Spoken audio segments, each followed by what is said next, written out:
Hola, ¿qué tal? ¿Cómo están? Hola. Vamos a comenzar. Una disculpa porque se ando medio atolondrado. Me agarró hoy una gripa que apenas salió hoy. La intención de la clase del día de hoy es ilustrarles un resultado que habla de campos vectoriales en superficies. El resultado al que vamos a hacer alusión es bastante, opinión personal, profundo, porque pues, conecta las cosas con la topología.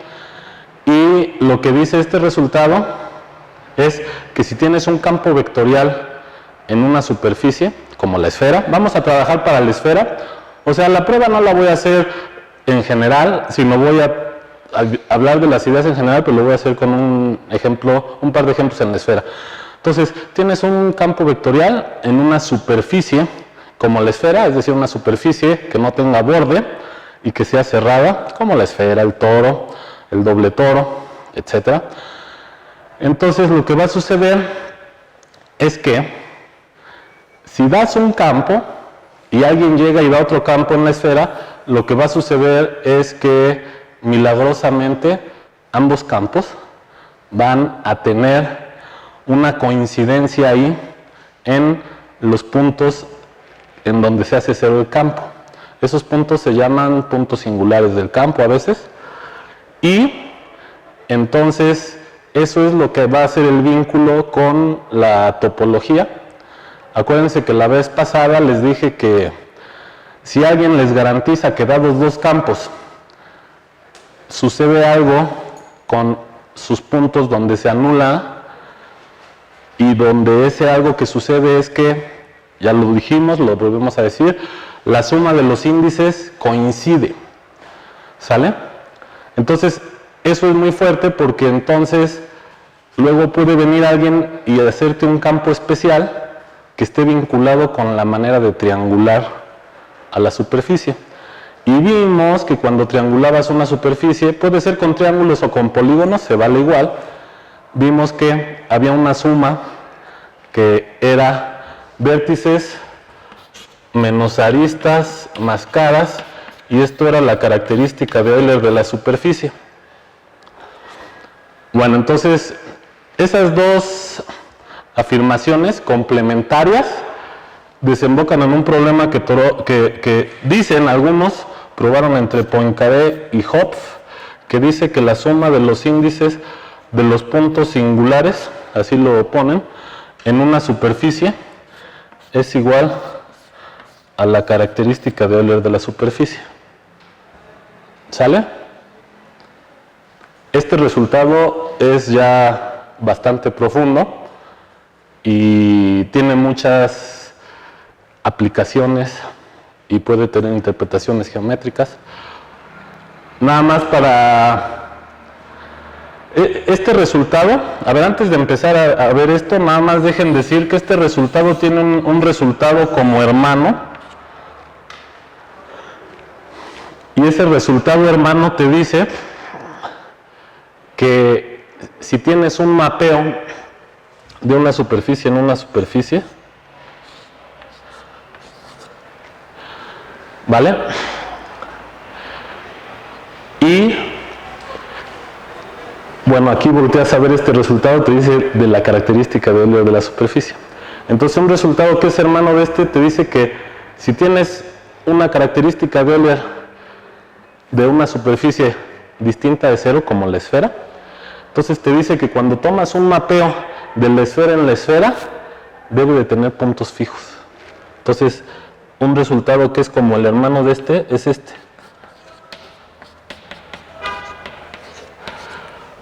Estos mapeos tienen puntos fijos, y entonces el resultado es que el número de puntos fijos, y ahí también hay que tomar una terminología como la del teorema fundamental del álgebra, el número de puntos fijos tiene que ver también con la característica de Euler. ¿Vale? Y entonces eso es para mí algo sumamente sumamente potente. Por ejemplo, hay un teorema para los físicos que es famoso, lo prueba Euler y dice algo sobre las rotaciones en R3, ¿se lo saben?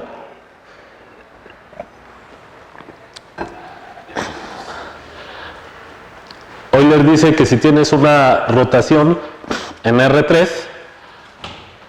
hay algo que se queda fijo. ¿Sí lo han oído? Gracias, Oigan, ahorita aprovechando, agradecemos a todos los que nos han ayudado en algún momento a las grabaciones. Digo porque la gente que ve los videos les agradece, entonces pues ya nosotros también tenemos que agradecerlo. Bueno, entonces ese teorema tiene que ver con el cuerpo rígido. Si tú tienes una rotación, imagínate que tienes un mapamundi y le das la vuelta, o sea, ese mapamundi tiene la propiedad de que el origen está fijo. Entonces por ahí giras la esfera. Bueno, pues hoy le prueba que si giras la esfera, hay en la esfera un par de puntos antipodales que quedan quietos. ¿Sale? Y si te imaginas la rotación en R3, pues si te agarras esferas más chicas y más grandes, pues ese par de puntos antipodales se van en los respectivos antipodales de las esferas más pequeñas o más grandes. Entonces, si consideras ya la rotación en R3, resulta que hay un eje de giro fijo. ¿Sale? A ver, esta idea que les voy a contar es una idea que guárdenla en el cajón y luego la comparan con física o con álgebra lineal. Entonces, hoy le prueba que hay una recta invariante. Eso, en términos de álgebra lineal, les dice que las transformaciones lineales de R3 en R3, bueno, esto que les voy a decir es un caso más general, pero es con respecto a lo que hizo Euler hace un caso particular de lo que les voy a decir. Toda transformación lineal de R3 en R3, sea rotación o no, por eso es más general, tiene un vector propio. Y si tiene un vector propio, entonces tiene una recta invariante. ¿Sale? ¿Sí o no? Bueno, ahora fíjense la idea. Si tú agarras una transformación lineal, te manda rectas por el origen en rectas por el origen. ¿Quién es el conjunto de rectas? Esto ya lo vimos en algún momento, para los que fueron a una clase que fue en otro horario. ¿Cómo se llama el conjunto de rectas por el origen en R3? Lo voy a apuntar acá para dejar ahí libre. ¿Cómo se llama el conjunto de rectas por el origen en R3?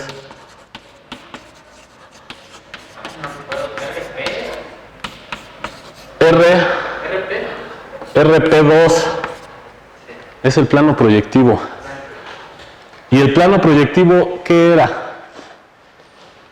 era? Tomabas una esfera, cada recta por el origen cortada en un punto antipodal. Tú estás contando doble, para no contar doble, quitabas el hemisferio de abajo, pero aún así todavía cortabas aquí antipodalmente. Entonces estos tenías que pegarlos, y si tú intentabas pegar esto, te iba a quedar algo así.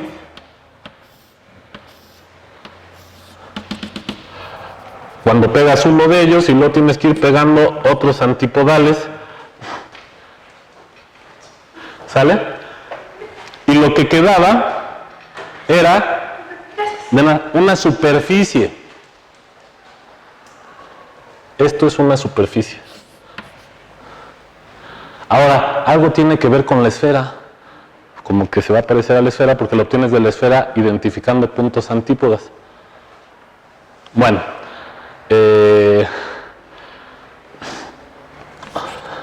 a ver, esto lo voy a hacer de manera imprecisa, pero rápido. ¿Qué hago cuando yo, a ver, fíjense, puedo tomar esto, o sea, este hemisferio lo puedo tomar como una cara en esta suma. Entonces yo cuando quito eso, estoy quitando una cara, pero lo demás lo dejo, sí, de manera intuitiva. Entonces cuando yo hago esta suma, le estoy quitando 1. ¿Y cuánto daba para la esfera? Lo hicimos la vez pasada. Ya no lo voy a volver a hacer. Vértices de era con un cubo, se puede probar que es lo mismo para un tetraedro, para un cubo. Vértice daba 2. Si yo aquí le quito 1, a ver, esta suma da 2 para la esfera. Si a la esfera le quito la mitad de abajo, le estoy quitando una cara. A ver, esto es así, para que me crean que la característica de Euler del RP2... No, porque le estoy quitando una. O sea, de las caras que sumaba con más, estoy quitando una. Entonces, al final, a ver, esto daba, si se acuerdan, daba una suma de 12 negativo más 14 positivo. Entonces, si al 14 positivo le tumbo una, ¿cuánto da? Bueno, ya se los apunté aquí. 1. Ahora, apliquen este resultado que les estoy diciendo que es el resultado hermano gemelo de este. Un mapeo del plano proyectivo en el plano proyectivo siempre deja un punto fijo. Corolario. Toda transformación lineal de R3 en R3 siempre deja una recta fija. ¿Por qué? Porque las rectas, viéndolas en este espacio, son puntos. Entonces, toda transformación lineal de R3 en R3 induce una transformación en el plano proyectivo. Y esa transformación debe dejar un punto fijo. Ese punto fijo tiene la interpretación de ser una recta por el origen en R3. Esa recta queda quieta para cualquier transformación lineal de R3 en R3. ¿Va? Bueno, no sé si se acuerdan de algo así en lineal, de que las rotaciones son transformaciones lineales en R3 en R3, entonces tienen que dejar una recta fija. Y en particular, están probando con esto algo que le costó trabajo a Euler, ¿sale? De que toda rotación deja una recta fija, pero no solo las rotaciones, porque hay transformaciones lineales de R3 en R3 que también dejan una recta fija y que no son rotaciones. Entonces, con esto que les estoy diciendo, hay un punto fijo. Bueno, se puede decir mucho de eso, pero para que vean un ejemplo que se usa en física, un ejemplo que se usa en álgebra lineal. Y por cierto, aquí a lo mejor ustedes no se lo saben, pero yo les puedo decir que si te agarras el conjunto de rectas en R2, algo va a pasar con la característica de Euler, porque si hay transformaciones lineales que mueven todas las rectas. Y si mueven todas las rectas, quiere decir que el espacio proyectivo de la dimensión anterior pues debe de cumplir que 0. Y si te vas a R4, puedes agarrar transformaciones lineales en el plano de las dos primeras coordenadas y en el plano de las dos segundas coordenadas que muevan todas las rectas. O sea, una rotación aquí, otra rotación acá. Esa se puede ver que en R4 mueve todas las rectas. Y entonces, bueno, aquí ya lo puse al revés, pero lo que va a suceder es que la característica de Euler del RP3 también es 0. ¿Sale? Y la característica de Euler del RP4 no es 0. Y así te la vas llevando. Y entonces en todos los espacios de dimensión impar, las transformaciones lineales siempre deben de dejar una recta fija. Oigan, entonces, ¿qué onda? ¿Ese teorema es de álgebra? Espero que no se vayan a sentir los algebristas por esto que voy a decir, pero así como el teorema fundamental de la álgebra, este teorema que estamos diciendo que pertenece a la álgebra lineal, pues como que más bien tiene un sabor topológico, digo yo, y tiene que ver con estas cosas. ¿Va? Incluso las pruebas que dan en álgebra, o sea, las pruebas que dan en álgebra luego no las ponen así, pero lo que hacen es, hacen el polinomio característico. El polinomio característico es la herramienta que te mide si hay vectores propios. Pero entonces fíjense cómo al final acaban apoyándose en la topología, porque de quien depende la existencia de que haya siempre o no vectores propios, es de la existencia de raíces en polinomios de variable real en grados pares o impares. ¿Y qué pasa? Pues que en grados pares puedes tener la parábola que no corta el eje, entonces ahí no hay necesariamente, pero en grado impar sí hay, porque es un polinomio de grado 3, entonces a fuerza ahí hay una. Pero si tú quieres argumentar que los polinomios de grado 3 a fuerza tienen una raíz, la verdad quien te da ese argumento pues es la topología, ¿vale? Porque es el argumento de que positivo acá, negativo acá, y entonces en algún lado tiene que atravesar el eje, y ahí está la topología. Y si te quieres ver más elegante y usar el teorema fundamental del álgebra, pues entonces es lo que estamos discutiendo, ¿vale? De los números de enredamiento, en fin, cuántas veces se enreda, todo lo que hemos estado diciendo son las ideas del teorema fundamental de álgebra. Bueno, entonces esto es así como pequeña introducción. Ahora sí, vámonos recio, les pido que se acerquen. Entonces, lo que voy a hacer es, hay un resultado que dice, lo voy a hacer con la esfera y vale en cualquier superficie. Alguien te da dos campos en la esfera. Oigan, estos campos tienen que portarse bien. ¿Sale? Porque si no, no vale lo que voy a decir. Pero el teorema pone como hipótesis que los campos se porten bien. ¿A qué me refiero a que los campos se porten bien? A que el número de ceros sea finito. ¿Sale? Eso es que se porte bien. Un ejemplo de un campo con un número de ceros infinito podría ser este. Y para que vean que eso pues no se porta así tan bien, agarren esto, agarren el paraboloide. Y ahora imagínense que la altura de ese paraboloide te va a decir el tamaño de la flecha en el plano, pero la flecha va a apuntar para allá. ¿Sí me está entendiendo? Entonces, lo que les va a quedar va a ser un campo en donde, si te fijas, como estas curvas están a una altura constante, todos los vectores en ese círculo apuntan a esa altura para allá. O sea, pones una flecha de ese tamaño que apunte para allá. Entonces, ¿imaginan ese campo? Ese campo va a apuntar para allá en todos lados, pero justo aquí donde estás en altura 1, va a tener un punto que es 0. Van a decir, ¿y eso por qué está raro? Es que ese no es el campo, pero ya si entendieron ese, ahorita les construyo el otro. Ahora bajen tantito el paraboloide. Si bajan tantito el paraboloide, la intersección con el 0 es todo un círculo. Y entonces les quedaría algo así. En todo este círculo es 0 y afuera de ese círculo todas las flechas apuntan hacia allá con un cierto tamaño. Ya no lo voy a hacer bien. O sea, bueno, si quieren, a lo largo de círculos son del mismo tamaño. Aquí se hace 0 y en los círculos de adentro va hacia el otro lado.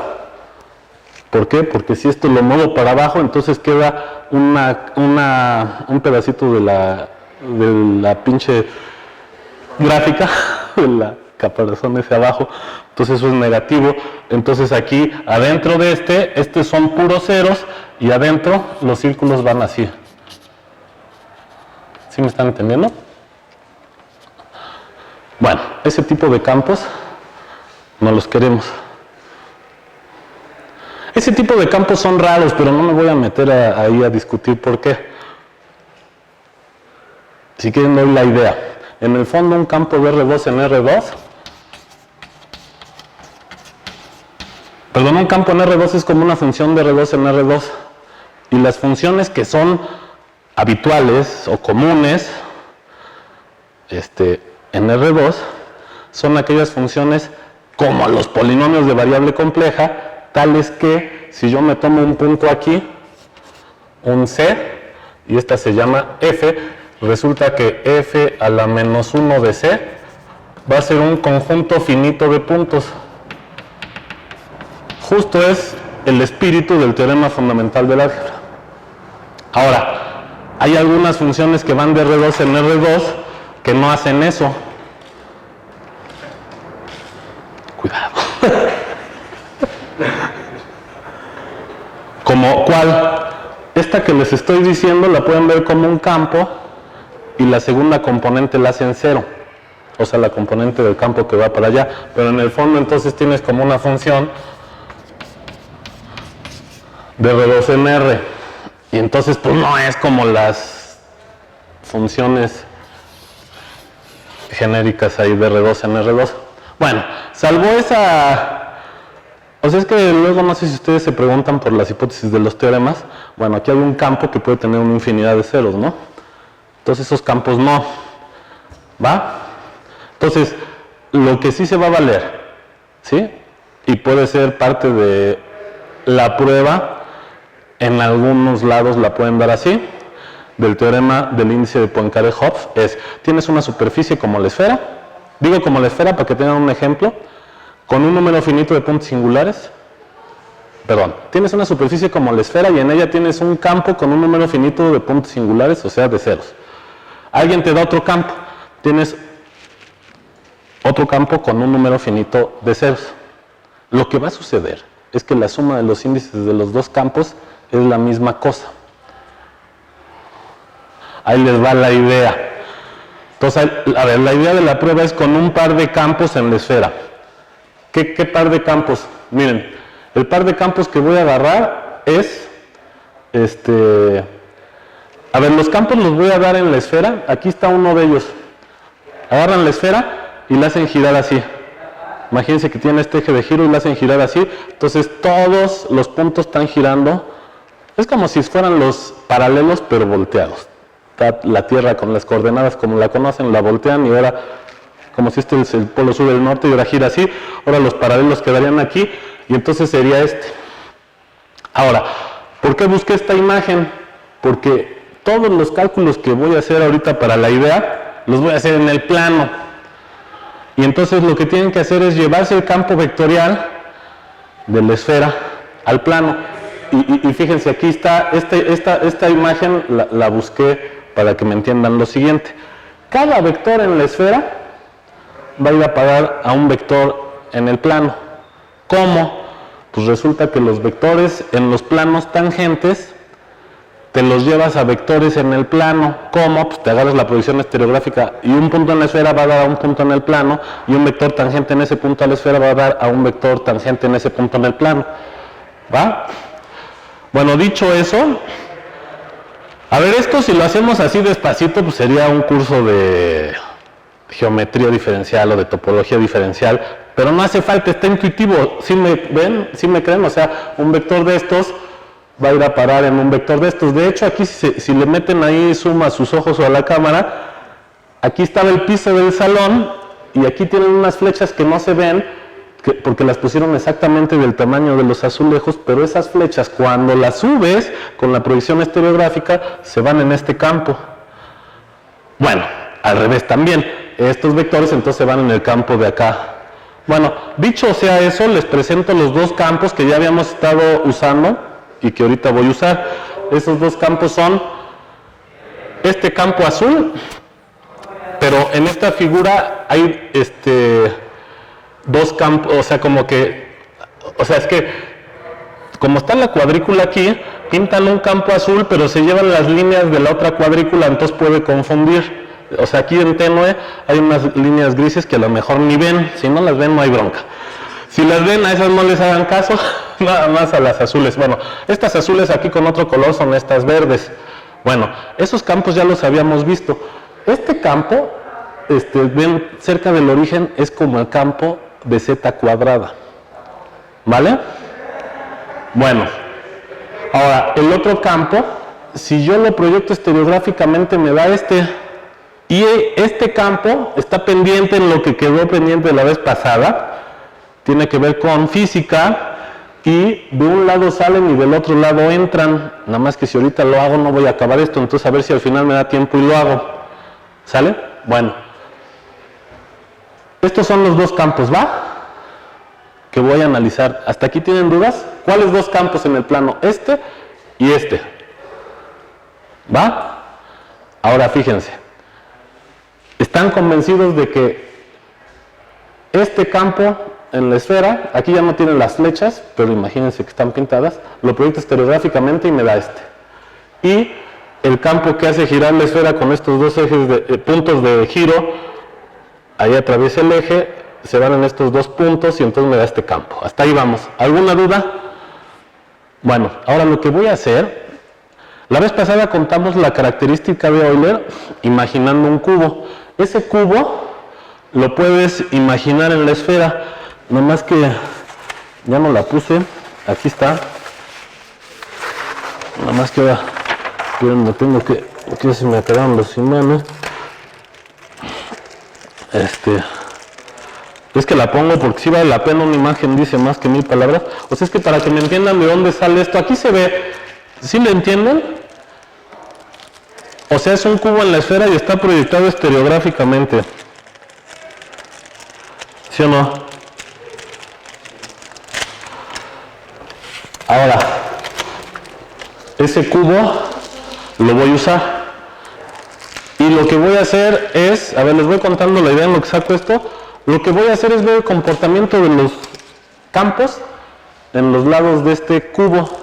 Por cierto, falta el lado de arriba, proyecta estereográficamente en el lado de abajo, rojo del mismo color. Ahora, eso no es un polígono, pero ahí es el truco de la definición que les dijo Juan en algún momento de las variedades. ¿Qué va a pasar? Que una variedad es como mapear los puntos de la variedad o de la superficie a un R algo, pero no tienen que ser todos, porque es imposible. Aquí no puedes tomar el polo norte. Pero para abarcar este cuadradito que no se vea así infinito, si haces una proyección desde el polo sur, con eso arreglas las cosas. ¿Sale? Bueno, va. Perdón que aquí está el cubo, es que, a ver, lo pongo aquí. Son otra vez los dos campos.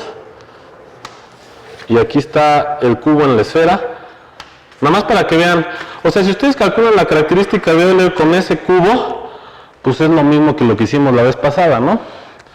Bueno, entonces lo que vamos a hacer es esto. Quiero ver cómo es el campo vectorial en los lados de ese cubo. Ese cubo, aquí lo malo es que quedó gris, pero aquí se ve un pedazo, es como el balón de voleibol. Ese cubo proyecta estereográficamente, vean aquí esta figura, en esta. ¿Hasta ahí vamos? ¿Cuánto me falta más para ver cuánto? Tengo que ir más rápido. Vale, bueno, ahí les va la idea. ¿Qué es lo que tengo que hacer a continuación? Tengo dos campos y aquí lo repaso. El campo verde y este campo de acá, que aquí ya puse rojo. Ahora fíjense, si se fijan, ahora metí este cubo aquí. Bueno, le hace falta una cara para hacer un cubo. Es la proyección estereográfica del cubo, pero le voy a llamar cubo. Entonces lo que tengo que ver es cómo son los vectores del campo a lo largo de estas caras. ¿Sale? Y lo que voy a hacer es comparar cómo son esos vectores a lo largo de toda una cara, y esa básicamente es la idea de índice. ¿Cuál era la idea del índice de un campo? ¿Se acuerdan? Agarraban un círculo alrededor del punto singular y te fijabas cómo iba cambiando la dirección del vector. Eso en el fondo era, ponías el vector, a ver rápido, ¿sí se acuerdan de eso o no? Tienes un campo vectorial así.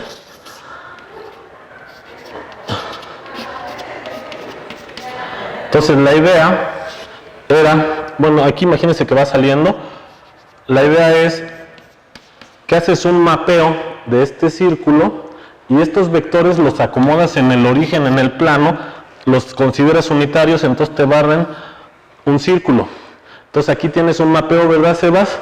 En este caso del círculo en el círculo. Entonces tenías un mapeo de estos. Y acuérdense que había tantos mapeos como enteros, que tenía que ver con, aquí yo doy una vuelta, aquí cuántas veces doy vuelta. Bueno, dense cuenta de que si en lugar de esta curva tomo un cuadradito, básicamente la idea no cambia. ¿Sí me entienden? O sea, va a ser, si a la hora de que yo le doy la vuelta se enreda una vez, entonces cuando yo tome este cuadradito del cubo, que me quedó casi como un círculo, pero bueno, de aquí le voy a poner puntos como si fuera Entonces, te fijas en cómo son los vectores del campo, su dirección, y te fijas qué tanto barres a la esfera, y eso sería el índice. O si el índice lo puedes definir con una circunferencia, pero dijimos que si tomabas curvas que se pudieran deformar de la circunferencia en esta, te puedes deformar, o en una elipse, la cosa era lo mismo, ¿sale? Y aquí ya no sería un elemento de este, pero en el fondo hay un elemento de este si agarras la homotopía. En fin, hay otra idea topológica que se llama teoría de grado, se puede ver con grado, en fin. Bueno, ya me entendieron que lo que voy a hacer es ver cómo varían las direcciones de los vectores. Vale, ahora pongan atención. Tengo dos campos, la idea es la siguiente. Como tienen un número finito de puntos singulares, cada uno, pinto los puntos singulares de los dos y después puedo dar una triangulación o, en este caso esto es una cuadriculación, pero se vale para triángulos o para cuadrados o para polígonos, de tal manera que cada punto singular quede adentro de cada polígono, en este caso cuadrados. Entonces fíjate, aquí los dos puntos singulares quedan aquí, ¿sale? Está chido. En el otro campo el punto singular está acá y queda acá, o sea quedaría aquí, ¿sale? Bueno, ahora va rápido la idea. Fíjense, lo que les voy a probar es lo siguiente. A ver cómo lo digo para que quede claro en 10 minutos. Yo quiero ver, a la hora de que recorro estos, qué tanto varía el vector del campo cuando lo pongo en el origen, se está moviendo sobre un círculo, ¿sale? Ahora, si te fijas, la suma de los índices suena a que vas a recoger la variación del campo en cada uno de estos, ¿sale? Entonces vas a tener un número finito de polígonos y vas a recoger cómo varía el vector del campo cuando yo recorro los lados del polígono, ¿sale? Pero eso es para cada campo, ¿sale? Ahora les va primera idea preliminar para que se convenzan de lo que vamos a hacer.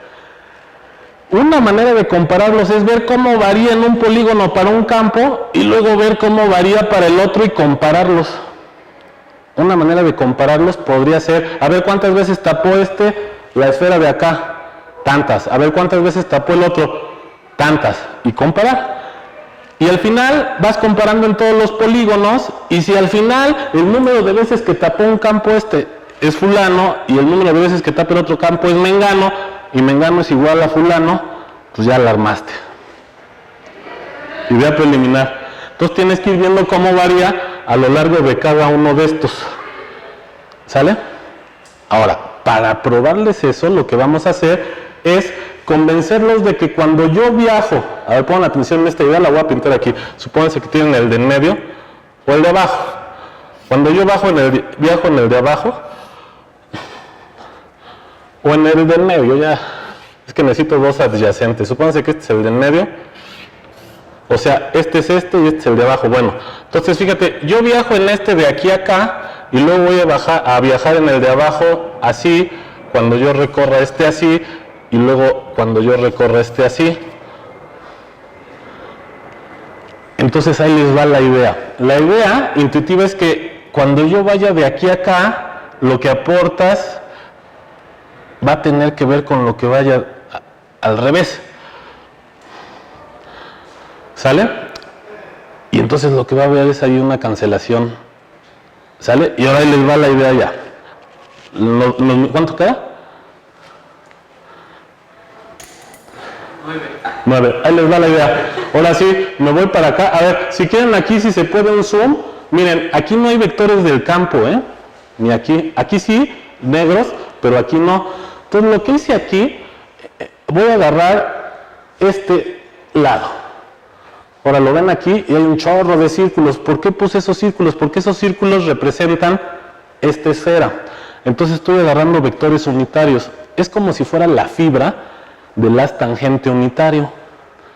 La fibra del haz tangente unitario es el conjunto de vectores unitarios. Bueno, entonces fíjate, aquí lo que va, aquí está hecho un desmadre, pero para que se entienda, en cada una de estas intersecciones tienes que ver la dirección y aquí está pintada y ya aquí quito las líneas y aquí hay un vector rojo.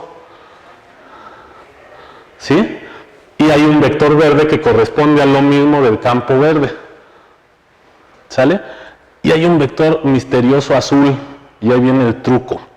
El vector misterioso azul es, la idea de la prueba es la siguiente. Como tienes que posiblemente haya puntos singulares, por ejemplo, los puntos singulares, estos dos, uno de ellos está aquí adentro. Pero el chiste es que cuando te vas a las esquinas, como hay un número finito de puntos singulares, estás lejos. Y entonces el truco es el siguiente: deforma cada uno de los campos, el rojo y el verde, a un vector, realmente es a un campo vectorial, en donde, a ver, aquí va esta idea, tengo así, y el chiste es que aquí tomes una vecindad, y aquí tomes una vecindad, y aquí tomes una vecindad, y aquí tomes una vecindad, y si te fijas en alguno de estos, tiene en cada uno de estos puntos 3 vectores, nomás que ahora no traigo colores, perdón, uno es rojo, uno es verde y otro es azul. Ese azul es como un vector intermedio. Aquí está el vector verde, aquí está el vector rojo, entonces pintas un vector intermedio azul. Entonces la idea es que tú puedes deformar los campos, el verde en una vecindad lo deformas a que se vaya al azul y el rojo a que se vaya al azul. ¿Vale?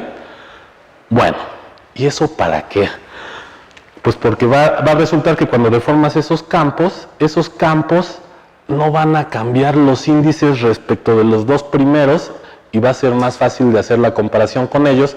Y si con ellos digo las cosas que tengo que decir, los del principio quedan ya o sea, lo que tiene que pasar con los primeros respecto al índice va a pasar porque pasa con los que les estoy diciendo. A ver, va la idea. A ver, entonces aquí yo tengo un azul, ¿sale? Bueno, lo pinto así punteado, uno verde, que lo voy a pintar así, perdón que no traigo colores, ahí está, tengo 3 vectores. Entonces, intuitivamente, este campo lo deformo y el otro lo deformo así. Bueno, y el chiste es el siguiente, a ver, ¿qué pasa cuando me voy de aquí a acá? Y bueno, y es aquí donde necesito que tengan que venir. Por ejemplo, los vectores rojos, como que hacen así.